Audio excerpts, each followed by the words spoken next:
And welcome, Hoosier fans, to another victorious episode of the Assembly Call. Tonight, your Indiana Hoosiers beat Illinois 92-74 in a game that saw IU's offense really, rack up 52 points in the first half, scored, I think, 50, maybe 52 points in the paint over the course of the game, got off to a hot start, shot the ball well enough from three-point range in the first half, really opened up some driving lanes to the basket, and they continued to hammer it in the lane and move through an Illinois team and pick up a huge road win for this team that's trying to work their way back into the NCAA tournament conversation.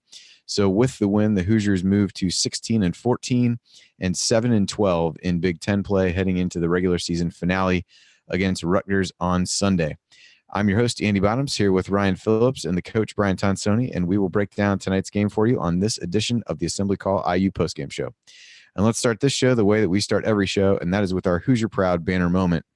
And for me, it could have just been any time that Rob Finney was doing anything, I feel like. But, I'm actually going to talk about a couple plays Duran made that I thought were really important in the first half.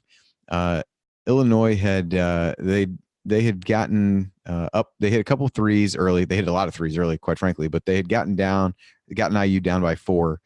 Duran then scored a big and one, sparked an 8-0 run that really allowed IU to take the lead. And I'm not exactly sure if Illinois ever took the lead back at that point once IU took it there. And that was, one of many guys who really came in and contributed off the bench for IU. I thought Duran, short of, getting involved with the officials a little bit and a little bit with the big guys from Illinois, I thought he had so many key moments where he really made big shots. And to me, that was one where, Illinois gets hot. We've seen this team fall into those ruts at other times in the season where other team comes out, hits a bunch of threes, IU falls behind and isn't really able to rebound and come back. And I thought that big and one from Duran in that situation turned the game around early, gave IU some additional confidence to be able to score.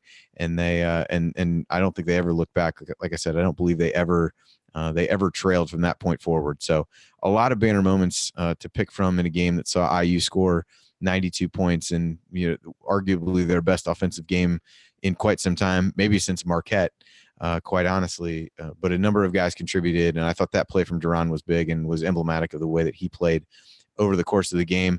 I'm sure there will be other banner moments that we'll talk about over the course of tonight, but I'll go with that one. And today's Hoosier Proud banner moment is brought to you, as always, by our friends at Hoosier Proud and Home Field. At homefieldapparel.com, you'll find the comfiest and most unique licensed IU apparel available anywhere. At HoosierProud.com, you'll find great state of Indiana themed apparel while sending 10% of your purchase to causes around Indiana, like Habitat for Humanity of Greater Indianapolis. Both brands were started by an IU grad, and all Hoosier Proud and Home Field apparel is designed and printed out of Indianapolis.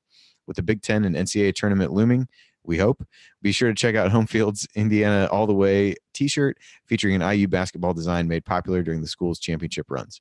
And of course, you should check out the Tri-Blend fleece hoodie with the old school IU Bison logo, which we were excited to see many people wearing in and around Assembly Hall last weekend. I will also note that Ryan wore the hoodie in a photo shoot that we did for the Alumni magazine. So I would encourage you to get yours now before demand skyrockets when that issue of the Alumni magazine comes out, I believe sometime over the summer. Trendsetter, folks. Trendsetter. Absolutely. Of course, when you do that, don't forget to use promo code ASSEMBLY at checkout for 15% off your entire order on either site. That's promo code ASSEMBLY at HoosierProud.com and HomefieldApparel.com. All right, it's time to move the ball, find the open man, and get some opening thoughts on the rest of our team. We'll start with Ryan and his rant for tonight's game. Ryan, I don't know that there's a whole lot to rant about, at least not in a negative way, but what do you got from the game tonight? Here's my rant. Where has this been? No, legitimately from these guys, this was a great performance. And I said it on Twitter. It's amazing what a little confidence will do for you. And this team, they missed like their first 4 3-pointers or 4 of their first 5 or something. And they just kept shooting because they're confident and they started making them. And 7 for 20 isn't a great night, but you could see that those 6 they made in the first half really set Illinois up to get torched in the middle. And they were scoring in the paint in the first half too. I mean, this was just a great offensive performance. And I think people have been asking all year, well, what is this offense supposed to be? What's it supposed to look like? It's supposed to look like what we saw tonight. A lot of driving and decisions made off of those drives, whether to kick it out and then get another drive, whether to get, a lot of people have talked about the dribble handoffs and the dribble, getting the pick and roll up top. What is that supposed to do? Well, those ball handlers are supposed to turn the corner and head north-south, head towards the hoop. And they hadn't been a lot this year. They've been just kind of, going back out to the wing and passing the buck to somebody else. Rob Finney tonight showed what this offense is supposed to have, and he showed why Archie Miller valued him so highly and put out all the stops to recruit him. It's because he's the kind of point guard that Archie Miller wants. He's a guy who gets into the teeth of the defense and makes defenses make decisions on who they're going to cover. If they're not going to guard him, he's going to finish at the rim. If they do, he's going to get it to somebody else who can do something, or he's going to get it to somebody who can get it to somebody who can do something.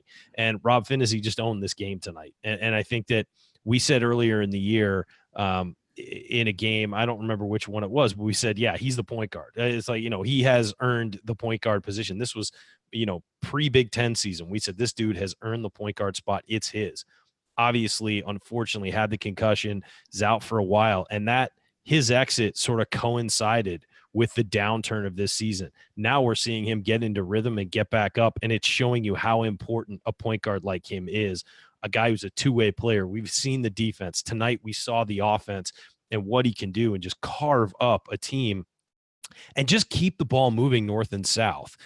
Keep it instead of side to side. He is moving it up and down. Doesn't take bad shots. He'll force a layup every now and then that maybe, he's going in against the big guys, but at least when you're in the paint, you can get fouled or something.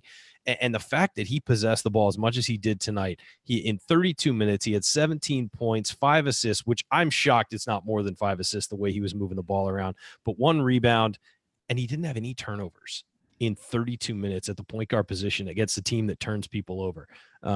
That was just an impressive point guard performance, the best we've seen since Yogi Ferrell was here. And you look at Finney and you say, that's what's been missing for this team for the past couple months. And Finney has slowly come back, but now it feels like he's back at the level he was before his concussion, and it changes this team. And you've seen in the last couple games, this team starting to get confidence defensively, starting to get more confidence defensively. And now the ball's moving on offense. They're beating teams in the paint. They're doing all the things they did earlier in the year that made them great. They didn't shoot it great earlier in the year either. But they shot okay, and they beat the teeth. They kept people's teeth in the paint, and that's what they did tonight. And that's what this team is supposed to do. They just dropped 92 points on the road. You look at this team right now. I don't know if they're going to make the NCAA tournament, but I will tell you what, if you're a team that is going to be in a draw right now where Indiana gets on your side, you don't want to play them right now. They've got a lottery pick. They've got a senior in Morgan who can get a double-double anytime he steps on the floor. And then they've got all these other talented guys who can do things, and each fits a different role. This is a team I don't want to face, and I don't want to face them in Chicago in the Big Ten tournament either. So if Indiana comes out on Sunday and takes care of business, you got to think they're the most dangerous team of the, not top 4 seeds in the Big Ten tournament come next week. I would agree. Next, we'll go over to Coach. Brian Tonsoni has agreed to join us. Jared's internet did not survive the day, as I said. So, Coach, as always, is our sixth man, ready to step in at any time. So, Coach, it's Tonsoni time. What do you have on your mind tonight? Yeah, one, it was a great win, and it's nice to see 92 points. I thought this was a matchup that Indiana needed at this time, because Coach Underwood is not going to sit and sag off shooters in the lane and close up the lane, which teams have done all Big Ten season. He was going to come out and pressure the ball and getting passing lanes, which opened up back cuts, which opened up one-on-one play in the post, which opened up Rob being able to drive. And the concern is turnovers. When you play Illinois, they're banking on you turning the ball over and heading towards the other end. What's the average, like 16 and a half turnovers a game opponents have or something? Yeah. When you go into that game, you think you're going to get – last game, Indiana had 15 turnovers and won, and really had a plus 25 streak from down 10 to plus 25 against Illinois. This is a team that Indiana matches up well because – exactly as Ryan said, they could drive, they can kick, they can find the open man, they can do what the offense is supposed to do. And this is what will happen when you have a couple of shooters to space the floor, and teams have to stay out on three-point shooters and give more area to drive the basketball. It's what the offense is designed to do when all of the components are there. our opponents have done a good job of taking away our key players throughout the league play because the other players haven't stepped up. Smith hit some shots against Michigan State. Green has come and played good team basketball. I've been really disappointed with Devontae and down on Devontae. 6 assists tonight, hit some big shots again. When he plays for Indiana and for the program, he really, really brings a lot to the program. And, we're just seeing when you have 7-man solid rotation and then you can throw McRoberts out for 6 minutes, Thompson out for 3, Fitzner out for 4, hits a big 3 to stretch a lead at a key point of the first half. It's obvious those of us who like Indiana are going to say this is what Indiana should have been all year. Where's it been? But I think now, even in some of the losses to Iowa and Ohio State, the team has been a lot more competitive, and now they're getting their reward, and they need to focus in on 2 more games if they want to have a shot to continue beyond the Big Ten tournament. Yeah, I wanted to talk about. Well, let me. I know I interrupt all the time, but the one thing that none of us mentioned in our intro was the team scored 92 points, and Romeo Langford only had 10 of those. I mean, this was a team like everybody got in on this, and you didn't need Romeo. You didn't feel like Romeo was shying away from the action. You didn't feel like he was out of it.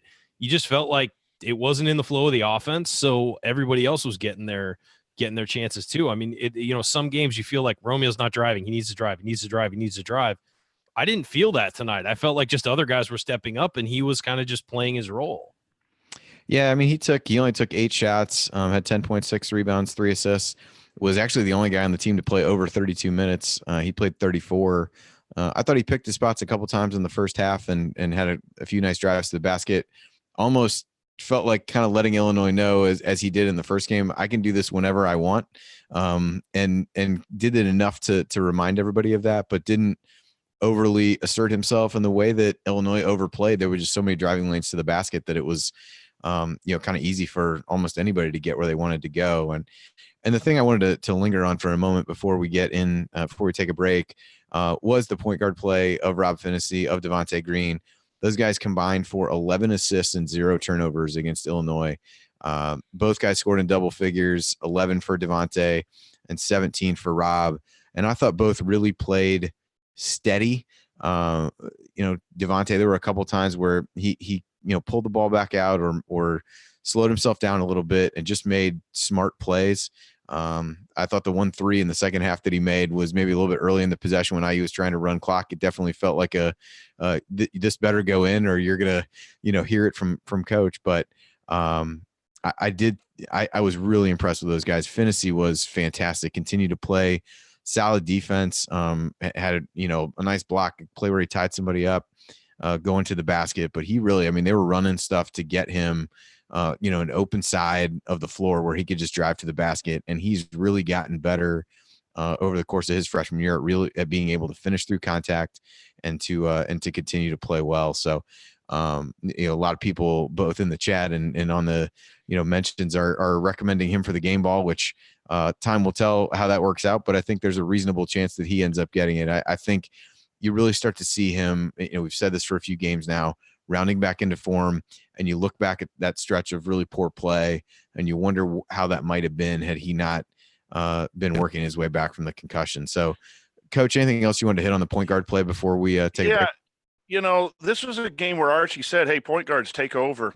And that's that north and south that Ryan was talking about. You try to go east and west and enter the ball into the wing, and they're going to deny and tip and steal. And then even in their 1-2-2 pressure, they kept the ball in the middle.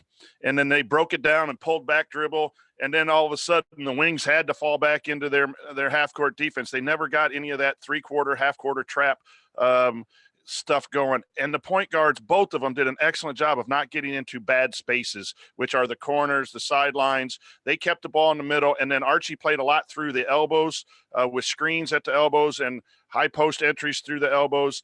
And then the guys were back cutting pressure. And that's what you do against teams like Illinois. And that's a great matchup for Indiana right now. If they could execute and not turn it over, and boy, did they. And kudos to Coach Miller and the guys for executing the game plan. But if you don't have 2 point guards that go out and get 11 assists and no turnovers against that kind of defense, Cassius Winston had a ton when they got beat at Illinois. And Cassius Winston is a fantastic point guard. This isn't just good point guard play, Andy. This is absolutely great point guard play. I mean, it's not playing Duke or anyone like that, but this is still a tough team the way Underwood coaches, and just fabulous guard play and fabulous trust from Archie to put it in the point guard's hands.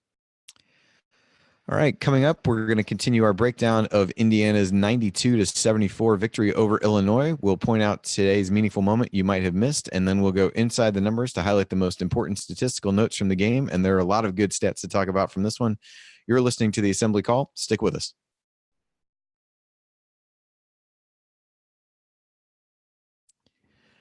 You're listening to the Assembly Call IU postgame show. I'm Andy Bottoms here with Ryan Phillips and the coach, Brian Tonsoni, as we break down IU's 92-74 win at Illinois. And it's time for today's meaningful moment that you might have missed. And there were a handful of these for me in the game, but I'll talk about one with Zach McRoberts. He, his senior season has not gone as well as he would have liked it to, for sure. But, and we've been able to highlight fewer Zach McRoberts things that happened over the course of the game and hustle plays than we would like. But there was a play in the second half where IU, I think they were up 19 at the time. So not a super important moment in the game given what the score was. But I think it was Rob or Devontae missed a three. McRoberts taps it back out. IU settles things back down. It ends in a Justin Smith dunk or layup that put the lead back up over 20. And maybe got it over 20 for the first time. But I thought it was good to see him be able to come in for a few minutes, contribute, and do some of the things that we'd hope to see from him there. And then the other stretch that I'll mention, it was early in the second half. IU came out, scored the first 5 points of the half. I think Juwan scored the first 5 points of the half himself. IU makes a turnover. Illinois scores 4 straight. And then just to go back to Finney, he made like a fake and then spun past a guy to score at the rim, scored another basket and a couple possessions there. And it was a chance that Illinois could have gotten the lead potentially. If IU doesn't score and Illinois does, they push the lead back under 10. But Finney makes that big, spin move there. Got Stephen Bardo excited, which, I'll withhold comment on that, but, really, really impressed him and, made a couple big plays there just in a key moment where IU could have let up, could have let Illinois feel like they were back in the game. And Rob made big plays on a number of occasions to push him back over there. Ryan, any moments stand out to you? There wasn't one moment, but I thought I would have gone with the Zach McRoberts thing too. That definitely stood out to me as just sort of a momentum thing is, Illinois trying to claw back into it, really pressuring on that possession, and he knocks that rebound back, and it just kind of is, settled everything for Indiana. And Indiana's not comfortable with a big lead like that because they haven't had them this year, and so that really kind of just settled things down. But I think Deron Davis hitting the 2 flagrant free throws, just the situation in the game, Illinois was ready to start melting down, and he stepped up and calmly hit those free throws, and everything was going kind of crazy on that hook and hold call. You could give any number for Deron tonight. There were a couple times Deron got in Illinois guys' faces without pushing or shoving, and just kind of like was talking and was kind of just, you could tell he's asserting himself more with his mouth and obviously with his physical play. And I think that's huge for this team, especially given that they've missed him this year so much. So I think he's like an honorable mention, meaningful moment all over this game. Really. There were so many little moments, and I think that playing 15 minutes and standing out the way he did, he got teed up, and I said that was dumb. I don't think you can talk back to the officials in that situation when your team's up by a lot. But, other than that, I thought that he really was a guy who he sort of epitomized this game. I just felt like when he was in there was nothing Illinois was going to do to stop him anywhere. And I feel like he just kind of imposed his will on people in this game. Yeah, he's a guy. He scored some really nice plays rolling to the basket in the first half. I was impressed how he was catching and finishing on that bad leg. Yeah. One of the things, so you mentioned the free throw shooting, and this may seem like nothing, but I tell you, watching the team warm up a little bit on Saturday when we were there against Michigan State, he was one of the last guys off the floor because he stood there and he practiced free throws for a little while extra when everybody else was kind of huddling up and getting ready to go. And it wasn't a situation where he was going to wait till he made one and then stop. Like, he made one and then he wanted the ball back, and he made another one and he wanted the ball back. He kept working on that. I think you see a guy who he's been really up and down over the course of his career as a free throw shooter. Shot really well as a freshman, not so well last year. At times has not shot it well this year, but was good to see him be able to, he was 3 of 3 from the line today. Those were big free throws, as you said, kind of got a little bit of the momentum back. You worry that IU might give it back with him getting that technical, and I think IU was up 17 or 19 at that point. Illinois hits the technical free throws and had 2 other free throws that they missed that could have cut it to 15. And so for him to do that, step out there and make those, I thought was really impressive and at least a little bit of a sign of something that I picked up on when he was there over the weekend. Yeah, and a lot of times guys who aren't the go-to free throw shooter, like your point guard or whoever, when they stand at the line with nobody around, it's really weird for them to shoot free throws. And so the fact that he stood up and made it, I'm sure coach knows what that's like. It's you get a guy who's not your go-to free throw shooter standing at the line, you get nervous every time when there's nobody around because it's just an odd situation. It's weird and it's different. And I was impressed he hit them both. Yeah, coach, any moments stand out to you from the game? I'll try to get through. There's a couple of them. One, Devontae coming out of a timeout on defense gets beat on a back cut by Frazier to the basket on a out of bounds play. And I wrote down, oh no, is Devontae locked in? The next possession, he makes a great play with his hands on the sidelines to knock out the ball, get a turnover, and go back. And right then, I thought that was a sign Devontae was locked in, that he overcame a mistake and it didn't go 2 or 3 times, and that was good to see. I thought the other one was, I think it happened a couple times and probably a couple different fast breaks where the ball was stolen and Illinois didn't get a shot at the rim. One was a fantasy block, I think, and something else. Those are momentum killers when a team has stopped Indiana and then tries to go on the break and get a couple points, and there's a deflection. Sorry, I said that word. But there's those were big plays that sometimes it's not in the stat book, and we notice it when it happens, but that could have been a difference in a run that could have gotten them back in and putting some game pressure on Indiana. And then the third thing was how Indiana guarded that pinch post action in the first half. The guard was getting past that and able to drive baseline and causing rotation from the weak side, kicking baseline one more, and they were hitting wide open threes. There was an adjustment made, and the big was helping a little bit more. That's really tough action to guard in that tight spot, where it starts on the left side. When they bring it back, it enters the post at the elbow is what I mean by the pinch post. And then the guard either goes for a handoff, or sometimes the ball doesn't go to the pinch post. He just goes off a screen at the elbow, a ball screen at the elbow. That action is tough to guard. And I thought Indiana made a really good adjustment in the second half, not to give up what they gave up in the first half. So those 3 things, those things add up to a lot of other little things, but those were 3 things that were on my mind.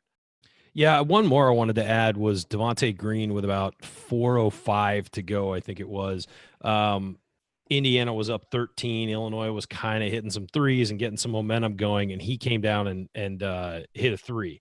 And they hadn't hit a 3. Indiana hadn't hit a 3 all throughout the entire second half. He stepped into one, nailed it, and that was the end of the game for me. That kind of ended it for me. That put him back up 16, 85. I'm looking at it now, 85-69 with 4:05 left, and that kind of just cinched any comeback they were having, any comeback thoughts that Illinois was having, and Indiana kind of didn't. I think that they got it back to about 13, but there was just not enough time left for a comeback. So that 3-pointer was really big. So kudos to Devontae. We know he's had the confidence in his shot all year, whether it was warranted or not. And lately, the last couple of games, it's been warranted.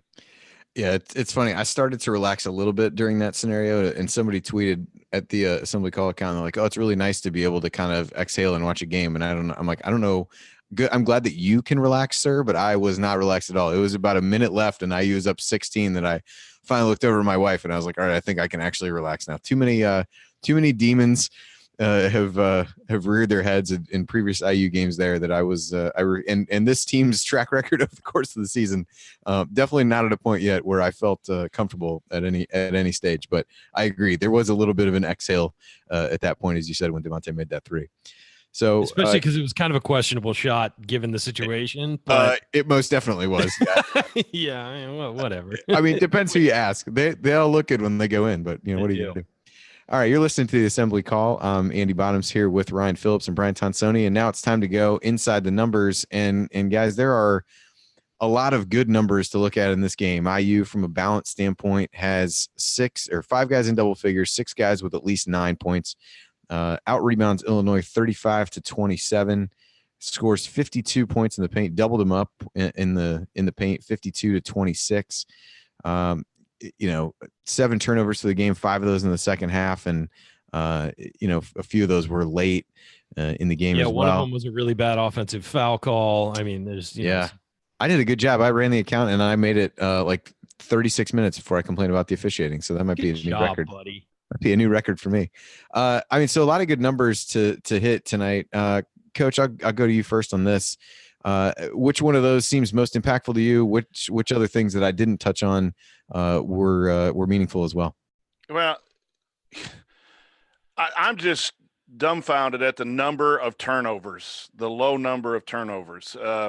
Just absolutely necessary against a team like Illinois to win on the road. And while I trusted our point guards and thought they were good, I was thinking 15 or 14, right around there, we have a chance of winning this game.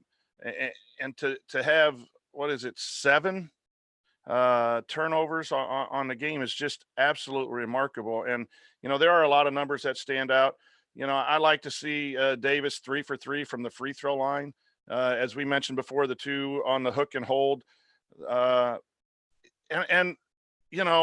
Fitzner, 4 minutes, 3 points. 3-pointers can be a dagger. So I got to give my boy Fitz a little love there for being very efficient. He had one go in and out too. It should be 6. That was close. So, but the other thing that I'll say too is 9 players played, 7 significant minutes. And I think you're seeing the value of having a full bench, or as full as you can with some of the injuries.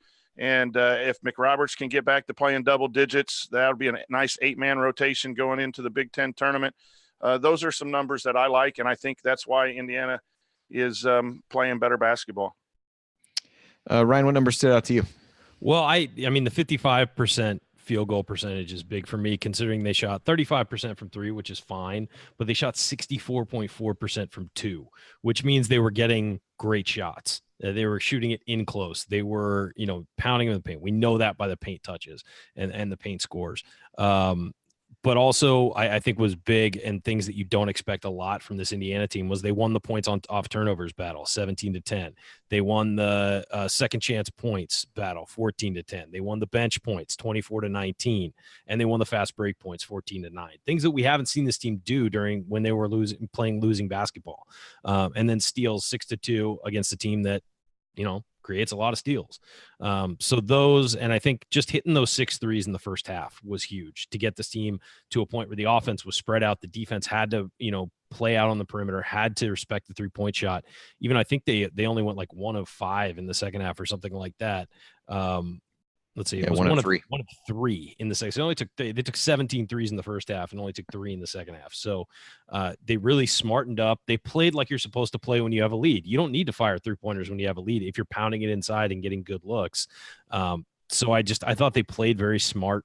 And of course, the turnover numbers, as you guys both mentioned, 7 turnovers and 5 of them in the second half. And some of them came off of, an offensive foul, or some of them. I mean, there were a couple that were just nice plays by Illinois defensively. So really, really impressed with the way they kept the ball and were able to handle it. Yeah. Just to circle back to a couple other quick things that I noticed. You mentioned IU only shot 3 threes in the second half. They were 16 of 21 on 2s in the first half. And so you could tell it was a focus. And in our text chat during the game, I know Jared wrote something that it was similar to the Wisconsin game, where you hit some big threes in the first half and really just pounded it inside, hardly took any in the second. So that definitely was a theme that had come through in that scenario. IU's free throw defense continues to be outstanding, 12 of 22 from the line for Illinois. But 13 more field goal attempts for IU. That was something that got brought up after the Michigan State game. IU had 13 offensive rebounds in this game and 7 turnovers, only 7 turnovers. So, those things add up to getting more opportunities to score. And, I thought it was a really impressive all around performance from IU from a statistical standpoint. There were a lot of good things to point at. IU did a good job of getting to the line in the second half, 11 out of 16 after only shooting 2 free throws in the first half. got Illinois in foul trouble pretty early to the point where I thought the game may last forever. I think IU was in the bonus not very long into the second half, and they were able to take advantage of that at times and get to the line and be able to make some shots. Coach, you said you had one more stat to hit. Just interesting looking at the box score that Justin Smith had 12 shots after his big breakout game, and I think he had 19, and there was some rumbling about how do you let Justin Smith shoot 19 times against Michigan State. But what I think that number shows as a coach is that I don't remember him really taking any bad ones of the 12. He was outrunning the break. He was playing with poise as he backed down a smaller defender, shot the ball with confidence. And sometimes when players have a breakout game, they think a little too highly of themselves and come back. That was my concern. Shots, like, oh my gosh, Justin Smith thinks he's going to score 24 points a game. And, and then you add 7 rebounds. And really the best thing was on his first defensive closeout, I thought it was perfect. And that's the kind of things that I look for from Justin. That's not a stat, but so all around, you're not talking about Justin Smith being a big part of this game because there were other players that were huge factors, but I thought he was locked in right away. He handled success extremely well. And I think that's what the 12 shots and hitting 7 to 12 and scoring 15 points and 7 rebounds and did not take a 3 after hitting 4. That was what I was going to say. That's discipline, and that's you got to give some of that to Archie in film session and talking. And if you're open, shoot it. If you're not, don't force it. And maybe this team is starting to say, you know what, we need to bond together and listen. And that's coaches and players all together. And knock on wood, maybe we've seen a epiphany with this ball club. Well, worth noting on one of those Justin Smith misses, he took 12 shots, and you look at that and you say, well, that's a lot. Well, one of them, he kind of lost the ball going up, and I think the ref thought it was deflected. I couldn't tell because they didn't show a replay of it. He caught it and put it back in. So it was almost like one shot. Another one, he missed a layup that Jawan got and put back in. I mean, so these are productive misses too. When you're missing and you're getting the rebound and putting it back in, or one of your teammates is, that's different than taking a 15-foot jumper and just missing by a foot. So his game tonight was very productive despite taking 12 shots. He had 15 points in 27 minutes, 7 rebounds. I mean, this is a different kid the last couple of games. It really is. And I was as hard as talent is showing. His talent is shining now because of his locked in attitude. Yeah. And he's making basketball a lot easier. He's backdoor cutting, getting a great pass from Devontae Green and laying it in. I mean, attacking the hoop for him should be easy. And you're seeing him start to get a 6'4" guy on him, start backing him down and attacking that way. I mean, he's making the game a lot easier for himself than he was a couple weeks ago, where he was over dribbling and maybe trying to attack too much and, attack with the ball too much. And so I've been as hard on him as anybody. And I will say the last 3 games, Justin Smith has been fantastic. And whatever he's doing, whatever he's eating, whatever he's drinking, whatever time he's going to bed, don't change anything, because this is what Indiana needs from you right now.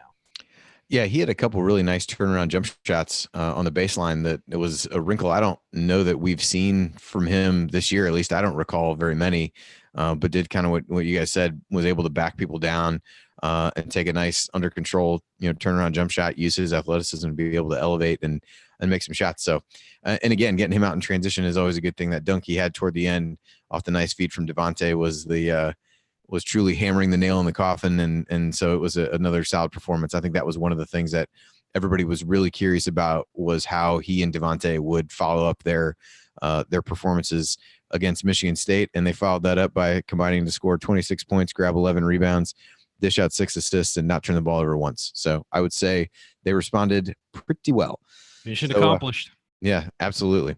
All right, coming up on the assembly call, we'll continue our breakdown of Indiana's 92-74 victory over Illinois, and actually talk about the guy who led the 5 Hoosiers in double figures, as we have yet to talk about Juwan Morgan. So we'll talk about him when we come back after the break. That's next here on the assembly call. Stick with us.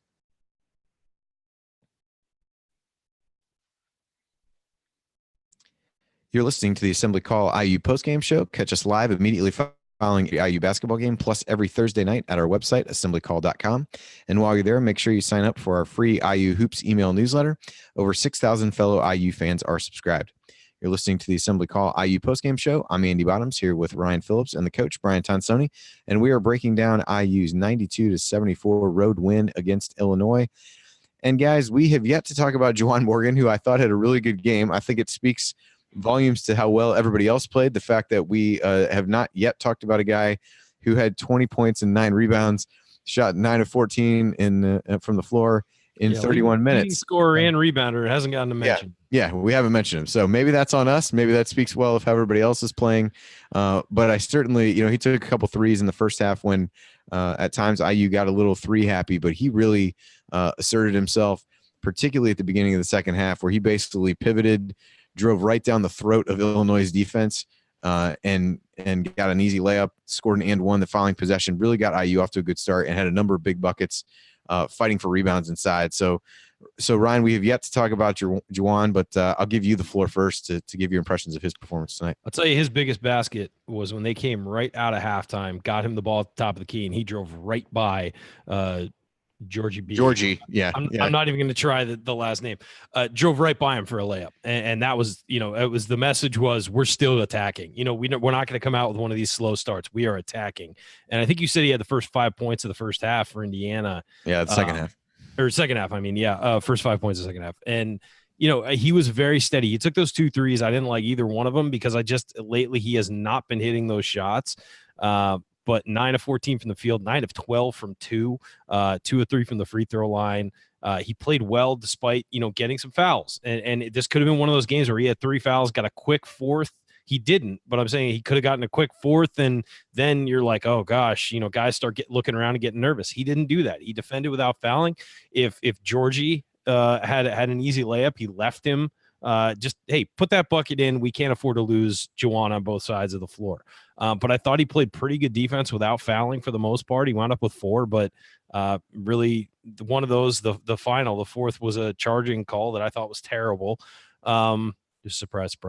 But I just thought it was a great night for Juwan, and 1 rebound from a double from your senior. And I think that during this stretch of losses, he's had some games where statistically he's played pretty well, but you felt like maybe he wasn't in the game necessarily or into the team concept. Not that he was checked out of it, but that it just wasn't flowing well with everybody. And tonight, even scoring 20 points. This was more impressive than some of his other games because he played within sort of his role and played great team defense and played great team offense, was out there setting and rolling really hard on the pick and roll screens. And I just thought that there were a couple times where a couple guys lost their cool too on Illinois, and he didn't get caught up in any of that. He just kind of walked away, which, Juwan's a really mature kid. We don't expect him to get caught up in that stuff, but still, on the road in a big game, it's impressive that your senior leader doesn't get caught up in that kind of stuff.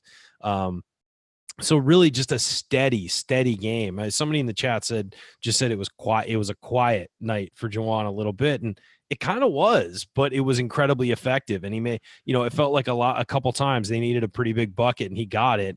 And it was just kind of like, okay, order is restored. We're back to where we need to be. So I think it was a great performance by Juwan, but again, kind of quiet. I focused, watching the game. I just thought Finney was the star of the game, but Juwan was the guy who wound up, getting as much done for Indiana as anybody. And you think I was worried at the start of the game because I think he is now trying to not get fouls early in the game. And so I typed in my notes that Georgie B was kicking his rear end early. I thought he got 2 nice catches in the post and then scored. But I'd almost rather that happen than him trying to fight hard. I think Juwan has one speed, and that is playing hard. And at times that's why he's gotten 2 fouls early, because he shows up to play, and he's playing like it's the last 3 minutes of a close game. Right, and he's facing guys. He's facing guys that are bigger and stronger and can shoot over him. And so maybe that's his. And we're sitting there going, "Come on, fight harder, play harder." But the thing that's really impressive about Juwan is his rebounding. I love that when he holds someone off with one hand and just goes up like a man and rips that ball down and rebounds. And I thought today, once he got going, and I thought he settles for those threes, which bother me too. I think early in the first half, but he's such a key to the performance of Indiana that it's nice to see him be more aggressive. And again, I think he finally had lane to move and room to move today, which he has not had for the majority of the Big Ten. And that has everyone's been doubling so hard on him. and it's frustrating when you're a guard and they're face guarding you and not letting you get a catch. And it's hard when you're a post player and every catch you get doubled, or just the fact that there are people in the lane you can't cut and can't, slip a ball screen because there's just no room. And I thought the matchup tonight really afforded Jawan some opportunities to do that. And I thought that he stepped up and did a nice job. I thought, talking about free throws, I thought he hit 2 key free throws too. And the game was never in doubt. But us Indiana fans always, when it gets down to 13 or 14, you're like, we need to stop and we need to score to make sure this thing doesn't get momentum, because you're afraid of that 9-point lead turning that place into a madhouse. But I thought the bigs did a nice job, and he hit some key free throws. But all around, a great performance by Morgan. So wanted to hit on the coaching staff a little bit in this one. I think, Coach, you brought up a few of these things, some of the actions they ran. There was a lot of backdoor cuts. There were certain sets where it was just, guys taking turns running backdoor cuts through the lane. And IU got a few baskets on plays like that where somebody had picked up their dribble, but Illinois was overplaying so much, and IU was able to take advantage of some of those things getting to the basket. Also thought, Illinois threw a 3-2 zone at IU. Hoosiers didn't panic the first possession. They nearly ran the shot clock out, but ended up getting a bucket from Juwan inside. I think they did run the shot clock out in the very next possession, but they got a baseline drive from Al after that. And I don't know that Illinois played too much of that, from that point forward. So what did you see from a coaching standpoint? Talk a little bit about how they seem to prepare these guys to play, how they prepared them to play against the, against Illinois' defense, and some of the things that you noticed. I know you touched on some earlier, but I think it's worth giving those guys a lot of credit because, this team really looked like they came out knowing exactly how they wanted to attack, and from an offensive standpoint, executed what they wanted to do. I'm sure there'll be pieces of the defense that they won't be happy with, and some of the drives they gave up there. But offensively, I thought there were some pretty impressive things tonight from the coaching staff getting these guys ready to go. I just think the offensive game plan was outstanding. When you play a team that is up in your face, you've got to keep it inside the channel, or whatever you call it, in the lane area. You try to go with your dribble handoffs and your false motions to get mismatches. You're playing right into their hands, and you're going to take a lot of late shot clock shot attempts. And I just thought that they kept it inside that channel all day long. And then that you're doing a good job when a guy like Underwood gets out of his pressure man-to-man to a zone. That the back cuts, the screen and rolls, the isolations in the post, those are all things that IU worked on between Saturday and now to get ready for the game, and it just definitely showed. Against Illinois, players got to play. There are a couple sets you can run and a couple entries. That's more of an entry call than it is a full set, because their defense is just pushing you, and players got to make reads. Do I cut out? Do I back cut? Do I screen? Do I drive? What do we do on this screen and roll? Because when people are in your space, you got to go and you got to make decisions. Going from point A to B to C in a set play is not good against heavy pressure. Players got to make plays, and I think Archie did a good job of putting players in position to make plays by running the offense through his point guard and through the post players at the elbows, as opposed to that side to side dribble handoff ball screen action that they like to run. So I thought that was a really good adjustment. And then I think, we're not great against zones because we don't shoot, but the concept that Archie brings that had been foreign to the Indiana program for 9 years was to actually get the ball in the middle and kick it opposite and go to the short corner and do some things against the zone. And I thought on the fly the players did those concepts and have been taught those concepts of zone offense. I think that's the Evan Fitzner spot for now afher his last performance against the zone, right? Just get it to him right in the middle and let him pop him out for a three, or have him catch in the middle. You really beat zones by concepts again, not sets. There's some screening and a lob play, and you can screen the top of the zone and stuff like that and run some sets. But I think IU is poised to play basketball because they just played today, and they took what the defense gave them, and just an outstanding performance from the coaching staff, in my opinion. So the one thing I want to touch on before we go to break, it's hard not to watch the way this team is playing now and kind of Ryan, to what you said at the beginning, wonder, where in the world has this been? The flip side of that is you also kind of look at it and you look at the way that Finney's playing and how his concussion there really seemed to get this team off track, and then they lost confidence and things went from there. But I tell you, this looks like a team at this point where guys are really have settled into roles. You've got your full complement of players. You're getting contributions off the bench. And it's a case where I think everybody's trying to, not go all in after what we've seen for such a long stretch and get too excited about what we've seen. But I tell you, it's hard not to watch them and feel like this is what maybe the vision was all along. Obviously, the path to get here has not been what anyone would have. That wasn't fun for you, Andy. That wasn't. No, fun I did not enjoy it. I don't think anybody enjoyed it. But it's funny because you sit there now and you look and everybody's pretty healthy, knock on wood, and you really start to see how this team has come together and what you attribute that to the post Minnesota game and all those kinds of things. I don't know. But it's fun to watch and be able to see this team at full strength and see what they can do and see them build some confidence. So that is by no means a question to tee up to either of you, but it's it's really something else to kind of watch and really see how the pieces have finally fit together now that everybody is actually healthy. Well, you know what's been great about it the last 3 games? They look like they're enjoying themselves. Like they look like they're having fun. And, when Romeo in double overtime makes that shot against Wisconsin to basically secure the win, you see him like crack a smile. Romeo never smiles on the court, rarely. And he smiles and guys are chest bumping him and excited. And against Michigan State, you start to see them get that comeback going, that 9-0 run. And you start to see guys, high-fiving and chest bumping and all of that stuff. And then today there were grins all over the place. And it's again, they lost to Minnesota, and then was it Ohio State and Iowa were the next 2, I think, who was it? Yeah. Lost to is that right? Lost to Minnesota, then Purdue at home, Iowa on the road. Purdue at home is the one I'm thinking of instead of Ohio State. Yeah, but you watch them play that Minnesota game. Then since then, the defense has been really good. I mean, they didn't get the offense going against Purdue. They had a tough time offensively against Iowa in long stretches and got beat by a guy who was unconscious shooting threes. But you've seen a trend to where this team's getting better for a while. This isn't 3 straight games of this. This has been going on for a while, 5 games or so. And what you've seen is a team that is just starting to figure out that if they can play defense and then just have confidence on the offensive end that things are going to go right, and that if you cut hard and if you run the stuff and you're all on the same page, things will work out.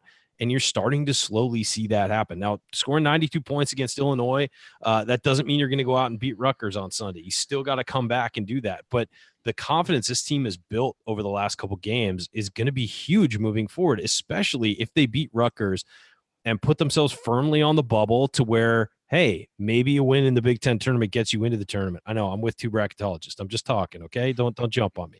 But maybe a win gets you in. Maybe 2 wins get you in. But you're putting yourself in a position that 3 weeks ago you didn't think you'd possibly be in. And the confidence you're building is building towards something. We're not just focused on next season anymore. We're focused on doing something here and making this special. Because you know what? You get to the tournament, anything's possible. I mean, legitimately anything's possible. We've seen that in the last couple of years. We saw a 16 beat the number 1 overall seed last year. You don't think that this Indiana team with a lottery pick and Jawan Morgan and Rob Finney playing the way he is and a talent like Justin Smith and Deron Davis and, some of these other guys, you don't think that this team could win some games? I mean, of course they could. We all know they can. We've seen the teams they've beaten this year. Are they going to face a team better than, other than Duke on their schedule? They've beaten the best teams on the schedule pretty much. Michigan State's probably the best team on the schedule. Michigan was probably playing better than Michigan State at the beginning of the year when they played them. But, they've gone toe-to-toe with top 10 teams and beaten some. So this team can do it. It's just a matter of keeping that focus. And as Coach said about Justin Smith, just staying locked in, because what you're doing right now, bottle it up because it's working. And you can beat Rutgers. We all know they can beat Rutgers. So come out on Sunday on senior day for the seniors and beat them. And then let's go play. Let's go to Chicago and let's go play with everything on the line. And the way this team's playing right now, I'll take that. If you tell me it's all dependent on them playing well in the Big Ten tournament. And you give me the way this team's playing right now, I'll take it. Indiana is 4-5 since ending their 7-game losing streak. And in those, there was only one really bad game at Minnesota. There were 2 heartbreakers against Bohannon, who had incredible games, a late game collapse against Ohio State, a late game bounced in 3 by Klein to bring it into 1 against Purdue. So 8 competitive games out of 9 down the stretch. And I know you just can't take 7 losses away, but without that 7-game winning streak, Indiana's 16-7 in a very competitive Big Ten. I think the last 9 games speak to where Indiana could have been, maybe a 500, maybe 1 game over, 10-10 type team is where they might be. They're 1 game away from being 8-12 with a 7-game losing streak. In that 7-game losing streak, your first game is without your point guard. Your second game, he comes back and plays limited minutes, and you only lose by 3 at Maryland. And then you had a couple of stinkers in there. And then you had Devontae was out for his 3-game suspension. And you had at the same time, Davis was out. That's your 6th and 7th man. You got to play and the your games. 2 juniors. And yeah, you got to play the games, but you've seen the veteran presence of Green and Davis in the 4 wins down the stretch in these last 9 games. So you can really sit there and say that 7-game streak was really a crazy streak with some injuries, and you're down 4 or 5 guys. No excuses. You got to play, and you play the game to win. And our record is what our record is. But when you dig deeper into this thing, you could almost say 16-7 with as complete a team as you can have. And that's without Race. That's without Hunter. And that's without McRoberts for most of the year. So if you split those 7 or go 3-4 in those 7, you're talking 19-11 in a year where you lose some key parts. That's not horrible. And I think that it shows now that this team was a lot better than 12 losses in 13 games, and they just had to overcome a lot of odd situations this year. Yep, I would agree. It's the hard luck season, man. We've been saying it for weeks. It's the hard luck season. Everything went wrong. Now things are starting to go right, and hopefully, I think karma still owes us a few. So I think that there's, we'll take some more bounces if you're willing to give them, gods of basketball. All right, coming up in our final segment, we'll hand out our game ball. We'll talk a little bracketology. We'll talk a little Rutgers. And then in last call, we'll deliver our final thoughts on IU's 92-74 win over Illinois. That's next here on the Assembly Call. Stick with us.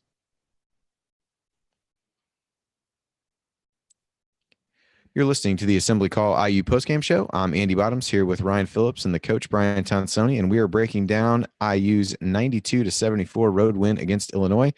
And guys, it's time to hand out our game balls. I have a feeling this may be a clean sweep, even though we had so many guys play well. But I'll throw it to you. We'll see if we have consensus on this. Ryan, I'll go to you first on the game ball for tonight. Yeah, I got Finney, 17 points, 5 assists, a rebound in 32 minutes, only 1 personal foul, playing great on-ball defense and no turnovers.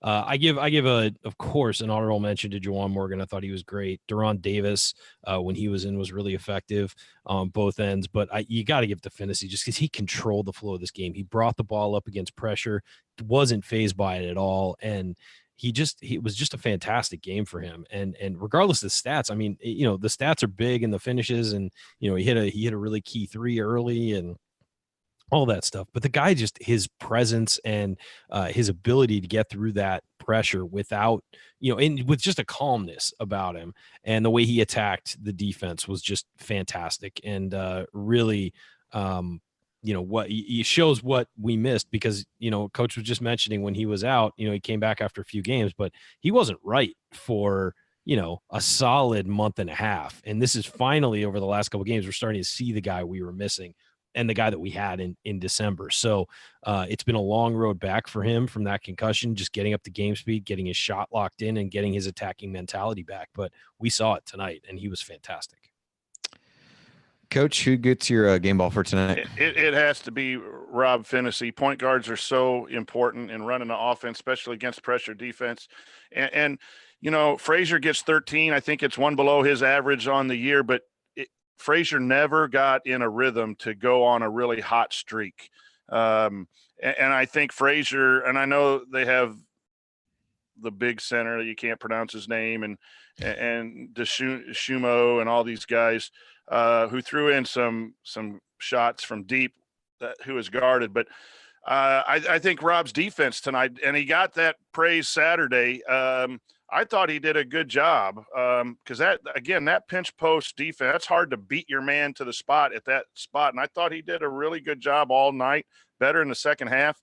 And so along with all the offensive numbers we can shout out about Rob, I thought his defense, a couple of those steals on transition defense at the rim where he disrupted fast break moments were key, as mentioned earlier. So, yeah, easily to Rob. And it's a true point guard. It's nice to have around for a few more years.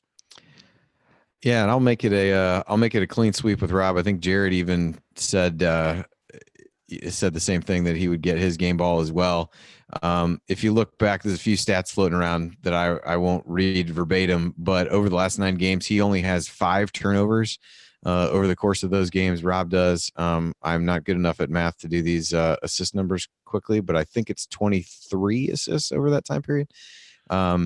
Could be wrong, in the neighborhood of 23, we'll say. And when you look over the last 4 games, he scored in double figures in 3 of those. The one he didn't was the Michigan State game, where you could argue his defense was far more on Cassius Winston late in the game, was far more important than actually scoring. And those are really the best runs of scoring games he's had since the Penn State, Louisville, and Butler games, where he was really ascending into the role that he seems to have retaken and gotten himself back into over the course of time. So just over a longer period of time, you've really seen him get back to the form that he showed earlier in the season, and just continues to be a guy that you enjoy watching now, and you think about what he's going to be in a handful of years. He's going to be like Cassius Winston and me walking out with the Michigan State fan telling him I was glad to see that he was going to graduate, and then finding out that he was only a junior. So I think Phinisee is going to be that guy for opposing fan bases for a while. And so he definitely gets the game ball. I think that's his 3rd of the season, if these stats are correct, and certainly a big game from him. So Coach, I would be remiss if with you on here if we didn't talk bracketology, because I'm sure. All right, guys, I'm out of here. You guys enjoy it. I'm sure you and I will be inundated with questions now that this was kind of the next hump to get over. So IU now 16-14. This was a quad 2 win at Illinois. IU's got their 6 quad 1 wins in hand at this point. Where do you think you guys at Delphi Bracketology will have IU at this point? I think the Rutgers game is one you can't lose either way, but kind of going as you head into the latter part of the week here, where does that put them for you guys roughly? Well, I'm glad I took a personal day to work on bracketology tomorrow. So I'm going to be at home. You can field all kinds of questions. There you go. I can field all kinds of questions and look at resumes and all kinds of things. Here's the thing. I think Indiana has to be 3 games or better above 500 and end with no more than 15 losses. I just don't see a committee making another leap to adding a 16 loss. So the Rutgers game is vital. And we had thought at Delphi Bracketology not to put teams in if they were only 2 games above 500 due to the track record of only Georgia. But we did not drop Texas out when they fell to 16-14. And a lot of people have kept Texas in. So you feel like a hypocrite if you have Texas in at 16-14 and don't have Indiana in at 16-14. And then it's the Indiana bias. I don't want to put them in and jinx them and then have to take them back out. That'll just be painful for me. So what I did right before the show is I moved them up to the 2nd team out right behind Creighton. And I'm going to be searching tomorrow for teams that I think IU are better than. And I think I quickly found 4 or 5 that I could justify. But I'm hoping that some teams lose to make my decision better. And that's hard when you're a fan of that team. But I don't like having 16-14 teams in, but both Texas and Indiana really wow you with some of their wins. Well, this is really a weird year, though, isn't it, too, where yes. 2 conferences are really strong, and so that could cause more of those losses? Do you think that because it's almost cosmetic to say a team that's 2 games above 500 or something like that. I know it looks bad, but this year is really weird as far as those 2 conferences being super heavy. Andy, right? Do you think the injury effect that we talked about here about Phinisee being out, then coming back not being himself, then you had 2 juniors who were out 3 games during that stretch. Last year, the tournament committee almost put Notre Dame in when Colston was out 11, 12, 13 games. then Notre Dame came back and played well down the stretch just in the tournament. I think they won one game in the regular season and 2 or 3 games in the tournament. And Notre Dame was the first team out of the tournament. Do you think that that might be a benefit to Indiana when that committee's talking? It's like, that's why I put together that 16-7 outside of that 7-game run. And inside that 17-game run, there were some major injuries, not just to one, but to multiple players. Yeah, it's hard to say. That really surprised me that the Notre Dame was that close. If I recall last year, some of their worst losses that they had was when Colson was healthy, which was ultimately what led me to say, well, how in the world do you say they would have won? Not that anybody was really saying they would have won those games had he been in there, but I was like, that seems like quite a leap when you look at some of the games they lost with him, as opposed to, what they were without him. He was a different case in the sense that he was truly a star player on the team, where it wasn't like IU was missing Romeo and Juwan. Yeah, preseason, people forget he was a National Player of the Year favorite at one point. So I think it's hard to figure out how the committee values.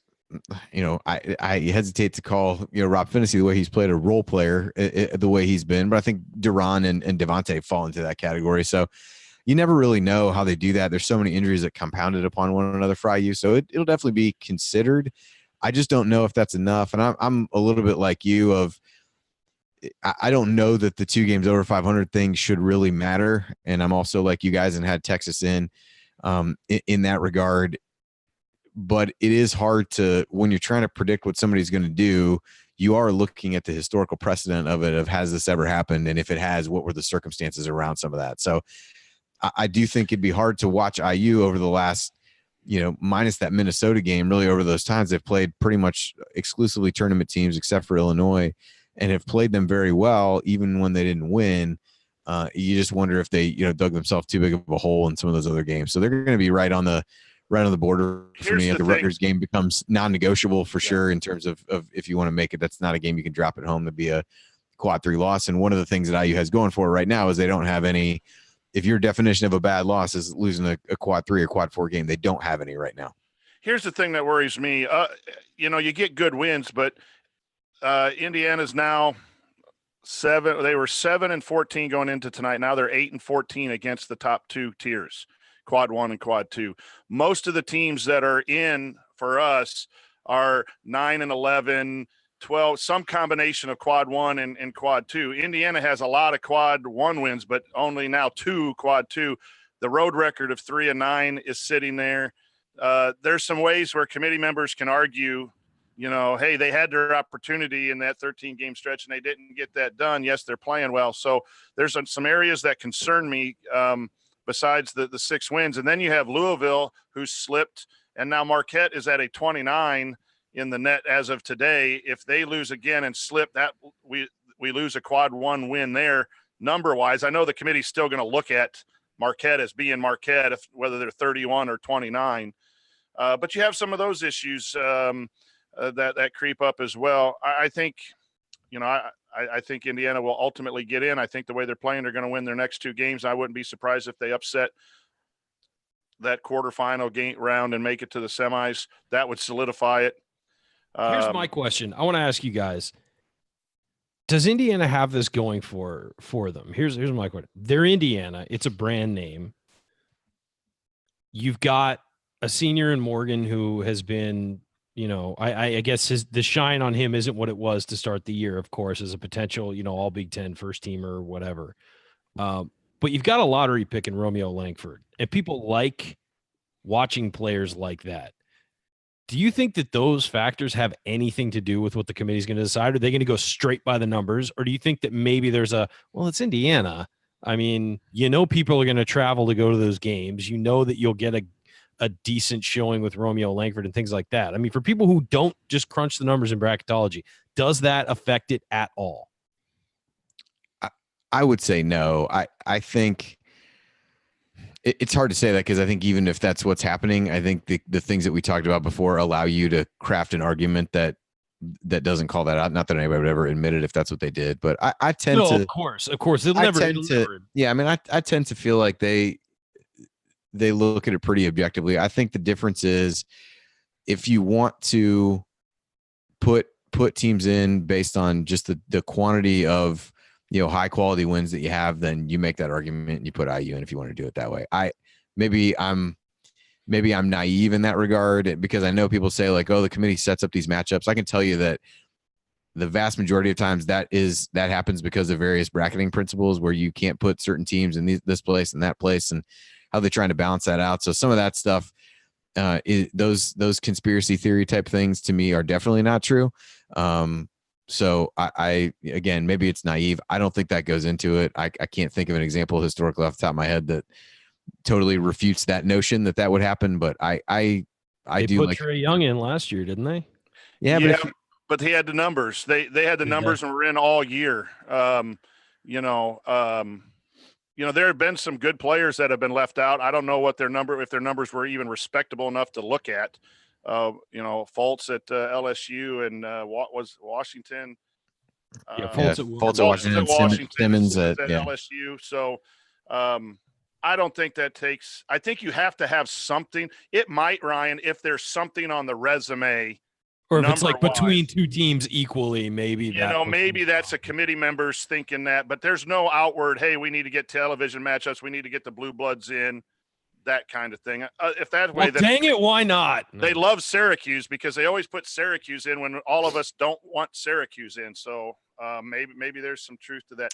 And this is a good point too. I just say this real quick.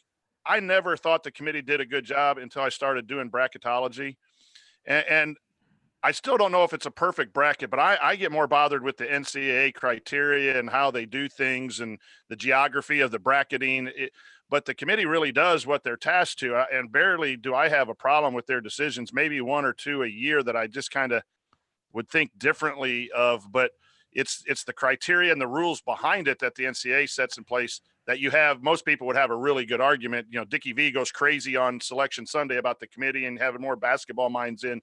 It's really the way they have to make the decisions. But yeah, I don't think there's any conspiracy that way.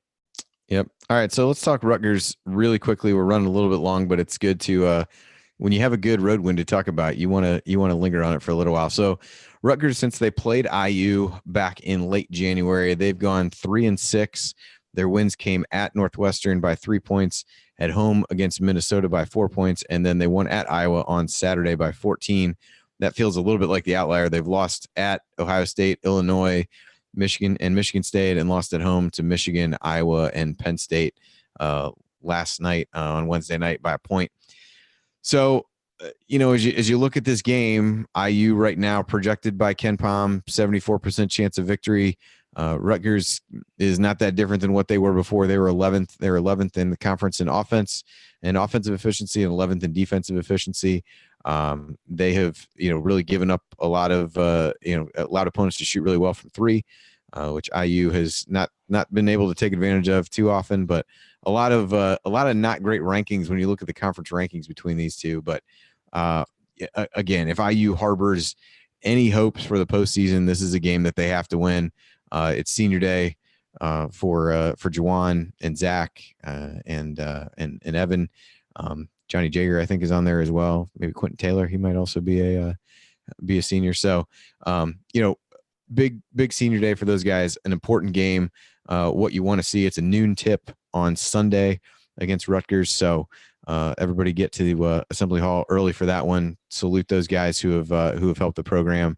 Juwan in particular has been a joy to watch, as we've talked about, and another win puts him a step closer to hopefully getting to the NCAA tournament, which would be a great way for him to wrap up his college career. So, guys, anything to add about Rutgers before we go to the last call? The concern is their post presence. They have several post players, but I think now with Race available, I think that gives IU a little more flexibility to attack and defend them in the post. I feel pretty confident about Sunday. Yeah, their size really gave IU issues in the first game, and I don't believe Duran played in that game at all. I forget where that was within his injury time period, but their size really gave IU some issues. So it'll be good to have Duran available, good to have Race available. Hopefully that mitigates some of those things, and we go from there. So with that, we will go to last call and wrap up our thoughts on the game. And remember that because you're an Assembly Call listener, you get 15% off your entire order at HoosierProud.com and at HomeFieldApparel.com. So if you want officially licensed IU gear, go to HomeFieldApparel.com. And if you want one of our Assembly Call logo t-shirts or one of Hoosier Proud's unique Indiana-inspired designs, visit HoosierProud.com. On both sites, use the promo code Assembly at checkout for 15% off your entire order. And with that, we head to last call. Coach, I'll go to you first. What are your final thoughts on this big IU win at Illinois?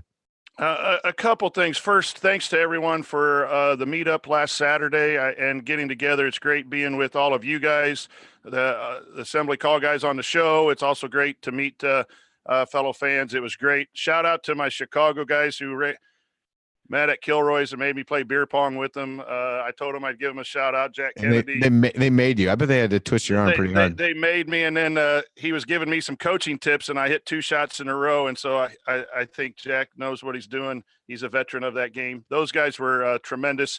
Great weekend Saturday, great win, followed by an excellent win to keep the season going, to keep this excitement going. Really proud of the Hoosiers and the coaching staff for finding a way to get Indiana basketball back to some level of relevance. And let's finish out with a couple more wins and get to the tourney. All right, Ryan, final thoughts on tonight's game from you. Yeah, it was nice to just see this team go out and do something they haven't done in a while, which is just drop the hammer offensively, play really well, and to do it on the road. Really impressive performance, especially this late in the season, to see these guys playing with this much energy. And really, obviously, I mean, IU fans, regardless of what happens at the end of the season, you found your point guard for the future, because Rob Finney is legit, and he's going to be here for a long time and going to be a guy that Indiana can rely on for a long time. And you start to understand why Archie Miller was so high on him last year when he came in and was recruiting him. I will say I think that this team has a chance to do something special, and rarely does that happen because they were buried a few weeks ago, and now they have a chance to go out, beat Rutgers, take a game in the Big Ten tournament, and maybe make it all the way to the tournament. Something that, again, 3, 4, 5 weeks ago, people were saying there's no way this team. I mean, they've given up. They've mailed it in. We were saying that at times they look like they mailed it in, and now they're clicking on all cylinders. They're healthy, and they're a team that can really do some damage because they've got that talent level that we talked about early in the season that makes you a dangerous team. The key is playing like it, and now they're finally playing like it. So let's see what happens on Sunday. It is senior day, and we're certainly thankful for the seniors that will be departing, particularly Juwan Morgan and Zach McRoberts, have given a lot to this program, and hopefully we can send them out with a win. And I think the boys will be excited to do so because they look up to those guys. So, and again, I echo Coach's thoughts. Thank you to everyone who came out last weekend. It was a lot of fun. It was great getting to shake hands and put, faces to internet handles and all that stuff, and getting to sit and talk with some of you guys, have a couple beers, and talk about our favorite topic, IU basketball. So thanks for coming out. And if you didn't make it, you got to make it next year. We're going to do it again, obviously. So you got to come out and hang out with us. It was a good time. So thanks for helping out tonight, Coach, as well. And I do have to kind of bolt to get to work, but we'll see you, thanks, dude. Guys. All right. See you, Ryan. Thanks. All right. So, yeah, that brings up an important reminder for Sunday's game against Rutgers. As we typically do, we'll wait and do the postgame show after the senior speeches. We'll also share wherever those are going to be broadcast so people can listen to those. I don't know the answer to that yet. I think typically they stream on BTN, where I don't believe you need a subscription. It's not like some of the other games. So we'll figure that out for you sometime between now and Sunday. But we'll start the show after those senior speeches are done, after we can hear those guys address the crowd and address the fans. And again, I would echo the same thing that the coach and Ryan had to say. It was a lot of fun being in Bloomington, certainly even more fun after a big win like that. And always fun to get back to campus and great to meet people and talk about IU basketball. So it was a great time, great weekend. And glad to have it followed up by a big IU road win. That's one thing we didn't talk about from a bracketology perspective. It was good for IU to get another win on the road away from home, just their third of the season, but a big one nonetheless. And for my last call, I guess I would say that we can look back on all these games and lament what happened and wonder a little bit what might have been on some of them. But at this point, this team seems to have, against all odds in some ways, picked itself up off the mat, strung together some solid performances, the first 2 of which did not result in wins, but the last 3 of which have. And they've gotten themselves back into a position where there's something to play for. They are starting to see some of that confidence surge. Tonight was the most points per possession, at least as I look through KenPom on the schedule this year. This was the best offensive performance from an efficiency standpoint here in game 30, game 28, 29, whatever we are, 30, I think. And that's, impressive that it is starting to come together. And it does stink that everybody wasn't there at various points during the season that made things harder. But it's exciting to see this team play well, and who knows what that means for this year, whether they'll make the tournament or not. I know we certainly hope that they do. Coach and I will be doing our best to put aside our personal biases and what we hope will actually happen to try to do well in the bracket matrix. But it's fun to have them back in the conversation, because it felt like not very long ago that seemed like a non-starter as you would get to that point. So kudos to these guys and the coaching staff for finding ways to pick themselves up when a lot of people were turning their back on them and saying the season was over. And so let's hope they can string another win together. As cliche as it is to say, this team is at the one game at a time mode right now and just try to win the next game that's in front of you. For now, that's Sunday against Rutgers, and then we'll figure out what happened in the Big Ten tournament from there. But it's been impressive to see. It was great to see in person how well they played and how well they responded against Michigan State. And I think if anybody's like me, you really had no idea what to expect coming into the game tonight, how this team would react, how this team would respond to success, and how they would do so in a road environment. And I thought that's what made tonight's performance all that much more impressive. And they just need to maintain it, not overlook anything against a Rutgers team at home, send the seniors out with a victory, and send this team to the Big Ten tournament on a 4-game winning streak. And hopefully we'll be able to talk about that with you on Sunday after the game and after the senior speeches. So that will do it all for us here. Appreciate everybody sticking around with us late. I know we went long, a lot to talk about the bracketology angle, and again, always good to linger on a big road Big Ten win for sure, given that there haven't been too many of those to do this season or even the last few. If you want to see us do the show live and be part of the live chat, make sure that you subscribe to our YouTube channel, youtube.com/assemblycall. You can also subscribe to our podcast by searching for Assembly Call wherever you listen to podcasts. And don't forget to go to assemblycall.com or text IU to 66866 to join our free email newsletter. Thank you for listening. We'll be back to talk IU hoops with you again on Sunday afternoon. Until then, keep your elbows in and your eyes on the rim, and go Hoosiers.